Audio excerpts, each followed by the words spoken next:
Hi, good morning. I'm Tom Conkle, a cybersecurity engineer with Optic Cyber Solutions.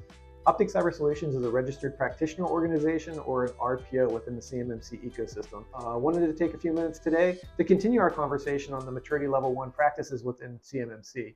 And again, I have Kelly Hood from cybersecurity engineer at Optic joining us again. So welcome, Kelly. Yep, thanks for having me. Excellent. And today we're going to continue our discussion. We're going to talk about media disposal. The media disposal practice specifically states that we sanitize or destroy information system media containing federal contract information before disposal or release for reuse. So Kelly, as we always start out these videos, what does that mean? Right, that's a great question. And I think the first place to start is, what is media? How are we defining media? And that will help us figure out then how do we destroy it? Because based on the different media types, that will change how we destroy that or prepare it for reuse. So really, when we start thinking about this control or this practice, we need to look at what types of media we have, whether it's USB drives or flash drives or CDs or paper, or if we have information stored on our printer. But where is all the media at? And then we need to think about how what type of information is stored on this different type of media, and then how do we destroy it from there. So with that, what are some of the ways in which we can destroy FCI data appropriately? Right, that's a great question.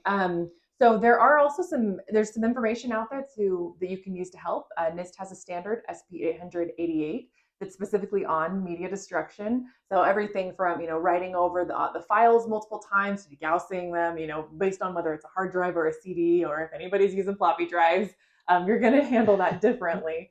But there's a lot of really great resources out there for that. Excellent. So I guess for larger organizations that have a lot of things that they're destroying and disposing of, what are some of the options that you'd recommend for them? Right. So some larger organizations, we actually see outsourcing this. So they'll have a third-party company that they're working with that takes all of their media and actually destroys it properly based on the standards and requirements that are provided, and they're used to doing that.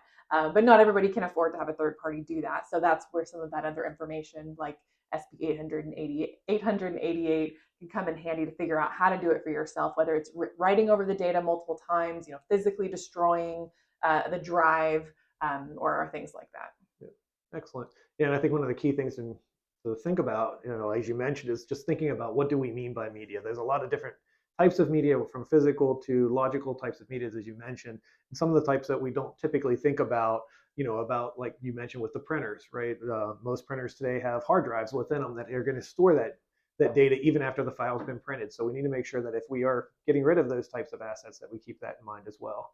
Right. And I think even with reuse, like we've been talking about, destroying the data, but also sometimes we don't want to physically destroy that media itself because we want to reuse it. If it's a USB drive, we want to reuse it for another purpose or another part of the organization.